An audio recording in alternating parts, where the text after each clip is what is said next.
Quels que soient les ennuis que nous avons, quels que soient les chagrins ou les peines qui nous accablent, toutes ces choses ont leur raison d'être. Elles sont là pour une raison. Prenons par exemple le cas de Noé dans la Bible. Un déluge était survenu et toute la terre avait été détruite. La végétation et toutes les autres choses avaient été détruites. Tout sauf Noé et la semence qu'il avait emportée dans l'arche.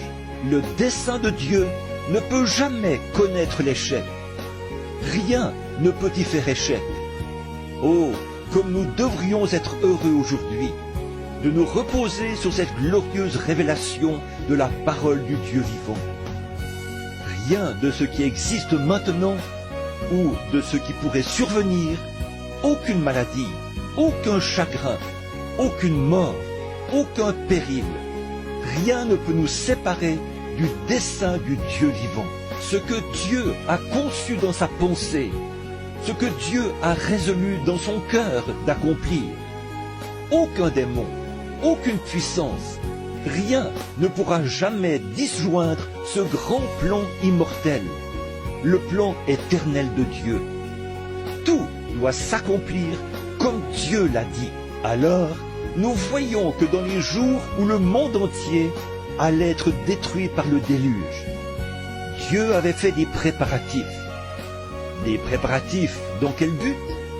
De préserver son dessein. C'est ce qu'il a fait du temps de Noé. Et il le fait encore aujourd'hui. Il a fait des préparatifs afin de préserver son propre dessein. Il préservera une église. Il préservera un groupe de gens. Il préservera des sujets pour son glorieux domaine que la mort ne peut détruire.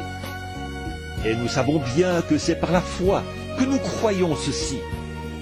Mais la résurrection produit un solide fondement sur lequel repose notre foi. Rien ne peut détruire cela.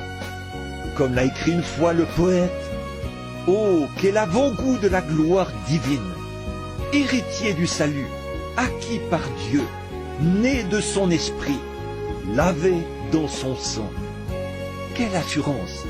Sur ce roc solide, la résurrection de notre amoureux béni, le Seigneur.